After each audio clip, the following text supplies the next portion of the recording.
Hello Mancherial peoples, ఈ రోజు మన మంచిర్యాలలో కొత్తగా స్టార్ట్ అయిన హ్యాండ్లూమ్స్ అండ్ హ్యాండ్ క్రాఫ్ట్స్ కి అయితే వచ్చేసినాం. ఇక్కడున్న ప్రతి ఒక్కటి అయితే కవర్ చేసేసిన.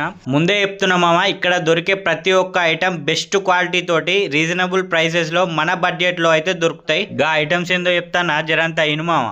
ముందుగా స్మార్ట్ అబ్బాయిలకు shirt, T shirt, pant, shorts, అలాగే మీకు ఏదైనా హెయిర్ సమస్యలు ఉంటే అబ్బాయిలకు గానీ అమ్మాయిలకు గానీ ఆదివాసీ హెయిర్ ఆయిల్ కూడా ఇక్కడ దొరుకుతుంది. అలాగే క్యూట్ అమ్మాయిలకు అయితే డ్రెస్సెస్, టాప్స్, చెప్పులు, బ్యాంగిల్స్, అబ్బాబ్బాబ్బా ఒకటా రెండా అమ్మాయిలకు కావాల్సిన ప్రతి ఒక్క ఐటమ్ అయితే ఇక్కడ దొరుకుతుంది. అలాగే మీ ఇంట్లో చిన్న పిల్లలు ఉంటే వాళ్ళకు కూడా కావాల్సిన బుజ్జి బొమ్మలు అయితే దొరుకుతాయి. ఇవే కాకుండా ఇక్కడ key chains, tattoo stalls, mobile accessories, papads, snacks, sweets, మన ఇంట్లో కిచెన్ లో యూజ్ అయ్యే ప్రతి ఒక్క ఐటమ్ ఇక్కడ దొరుకుతుంది. మరి ఇంకెందుకు late, me friends and family members తో జల్దీ అయితే విజిట్ అయిపోర్రి. దీని లొకేషన్ వచ్చేసి Mancherial boys high school ground లో అయితే ఉంటుంది.